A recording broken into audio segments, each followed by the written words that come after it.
Sejam muito bem-vindos, esse é o meu canal do YouTube e aqui eu vou dar dicas para vocês e um pouco de conteúdo sobre regularização de imóveis. O que você deve fazer com a documentação do seu imóvel. Quanto é que custa fazer um processo de regularização do meu imóvel?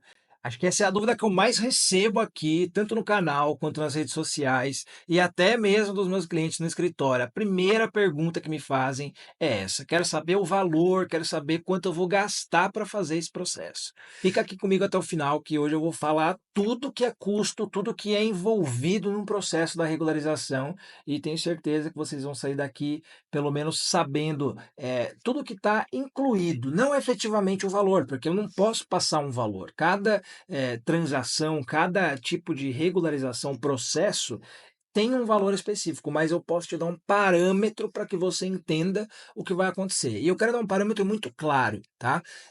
Hoje a gente está falando para todo o Brasil, então não tem como eu efetivamente falar valores aqui, mas se a gente considerar, né, que todos os cartórios, que todos os fóruns têm tabelas que a gente pode se basear nos custos, principalmente quando envolve procedimento extrajudicial, que isso é muito claro nos sites dos cartórios, a gente consegue ter essa noção de quanto custaria fazer um procedimento, principalmente quando envolve cartório. O que eu posso dizer aqui para vocês é o seguinte: o custo para a regularização desse imóvel, ele vai ser muito mais barato do que se você deixar efetivamente esse imóvel de forma irregular. Se você não registrar, se você não fizer aquele processo de uso capião que precisa ser feito, se você não fizer aquela retificação diária que precisa ser feito para registrar uma escritura, vai sair muito mais caro.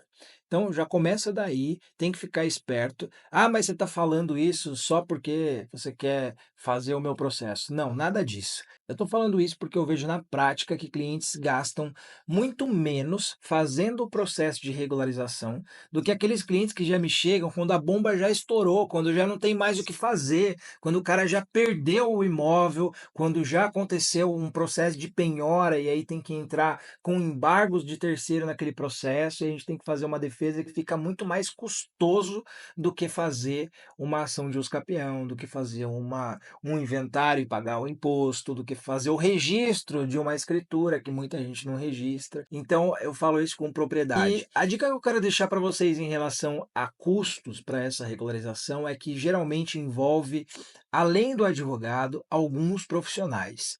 E principalmente vai envolver um custo que nós vamos ter com um engenheiro, com um arquiteto ou até mesmo com um topógrafo para fazer a parte da descrição do imóvel, a parte do que é um levantamento topográfico, que geralmente a gente precisa nos casos da regularização. Principalmente quando envolvem três tipos de ações: a ação de uso capião, a ação de retificação de área e a ação de divisão.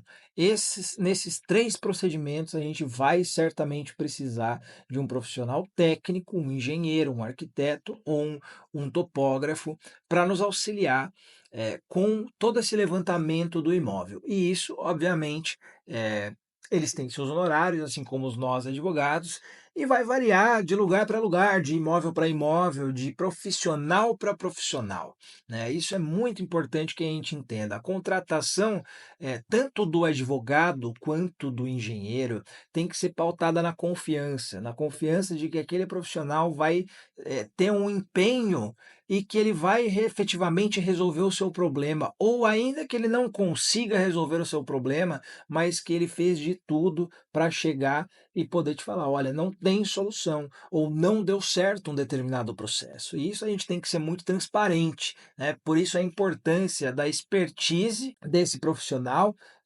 fazer uma análise prévia de tudo isso, em conjunto, um advogado com um engenheiro. Então, isso é muito importante. A gente não faz nada aqui, não fechamos nenhum tipo de processo de regularização sem antes, por exemplo, falar com um engenheiro, com um arquiteto, né, para que a gente tenha essa noção do que pode ser feito em termos técnicos da engenharia. E então toda essa expertise é importante que a gente tenha num profissional. Mas falando agora efetivamente, né, dos custos de cartório e da justiça, a gente pode dividir em alguns procedimentos. Tem alguns procedimentos que a gente consegue fazer extrajudicial e alguns procedimentos que a gente consegue fazer só no fórum, que aí se tornam judiciais. Todos os fóruns falando em procedimentos judiciais, todos os sites dos tribunais de justiça de todos os estados, eles têm uma tabela de custas. E tudo isso a gente consegue ter um levantamento prévio a partir do quê? A partir do valor do imóvel, tá? Então, quando a gente está falando em custos judiciais que envolvem imóveis, processos com imóveis, todo o valor que se paga, né, de custas, ele é pautado no valor do imóvel. Que valor é esse? O valor de mercado, o valor venal? Geralmente, e aqui eu posso falar o que acontece em pelo menos 99% dos meus processos, é que as custas são pautadas no valor venal do imóvel, tá? Ah, mas qual que é o valor venal do meu imóvel? O valor venal do seu imóvel é aquele que vem no carnê do IPTU, tá? Então, por exemplo, pode ser R$ 100.000, pode ser 1 milhão, mas ele vem geralmente ali no carnê do seu imóvel. Tá bom, mas quanto que eu vou pagar? Porque se meu imóvel vale 1 milhão, eu vou pagar quanto disso? Gente, os tribunais eles variam as alíquotas. O que que isso quer dizer? Pode ser que, por exemplo, no estado de São Paulo, a gente paga 1,5% de custas judiciais, tá? E sobre o valor venal desse imóvel. Então, para entrar com uma ação de usucapião, não é só esse o custo, mas objetivamente um custo que eu posso dizer seria esse. Ah, mas em outros estados, no Mato Grosso, no Pará, em Santa Catarina, quanto que eu vou pagar? Alguns estados, eles somente divulgam isso quando a gente informa, quando a gente dá entrada no processo, esse cálculo ele é feito pelo próprio sistema do judiciário. Mas o que eu posso dizer é que é uma porcentagem que ela pode variar um pouco. Aqui em São Paulo é 1,5%. Em outros estados isso pode ser mais, pode ser menos, mas ele não vai fugir muito ali dos 4, 6% a título de custas, tá? Então, por isso que até às vezes alguns processos que a gente poderia entrar no cartório, mas por algum motivo ele tem alguma briga, tem algum litígio, acaba tendo que ir para o judiciário e ele vai ficar até mais caro do que fazer em cartório. Às vezes a pessoa pensa, mas no cartório é caro. Não, no judiciário também é caro. Tem estados em que as custas são bem altas. E não é só isso, né? Envolve-se questões de custas com oficial de justiça, custas com publicação de edital no jornal, custas com perícia, que também é algo que encarece muito o processo. Então, por isso da importância, né, do trabalho em conjunto do engenheiro com o advogado, né? Uma coisa é um engenheiro que faz um mapa, memorial descritivo e uma RT, outra é um engenheiro que antes de um advogado entrar com o processo, ele já te fornece um laudo, ele já te fornece um parecer muito mais completo do que apenas um mapa, né? E então todo esse trabalho em conjunto, ele vale muito a pena, porque ele pode ser, inclusive, pode ajudar você economizar com uma perícia, por exemplo. Não estou dizendo que, tendo um laudo administrativo, você não vai ter perícia no seu processo. Isso eu não estou dizendo. Mas pode ser que você não tenha, porque pode ser que o juiz entenda que aquilo lá seja suficiente para provar efetivamente o que ele quer.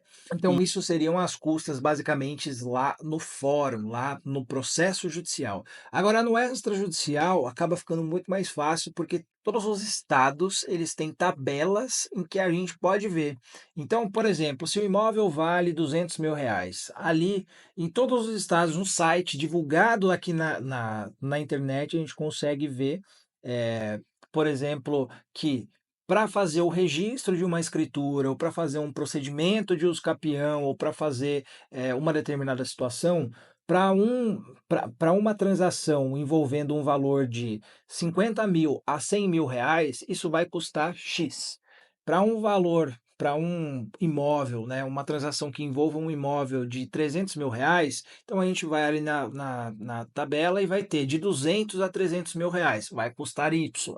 Então a gente consegue ter uma previsibilidade muito bacana, dá para para a gente poder entender o quanto vai gastar. E lembrando, um recado que eu quero deixar é que às vezes no extrajudicial acaba saindo mais barato do que no judicial. E a gente dá muita prioridade para esse tipo de situação, principalmente do extrajudicial, aqui no nosso escritório, porque é algo que vai mais rápido, a gente consegue atingir o nosso objetivo, que é entregar para o cliente uma matrícula, entregar para o cliente uma solução efetiva. Às vezes ele vem querendo vender, vem querendo uma solução rápida e a gente consegue muitas vezes fazer com que isso aconteça. Quer saber um pouco mais sobre esse tema da regularização de imóveis? Fica ligado aqui no meu canal. Estou sempre trazendo novidades sobre esse tema. Dá uma olhadinha lá no Instagram, nas minhas redes sociais, Instagram, TikTok e LinkedIn. Sempre tem novidades sobre o tema. Um abraço.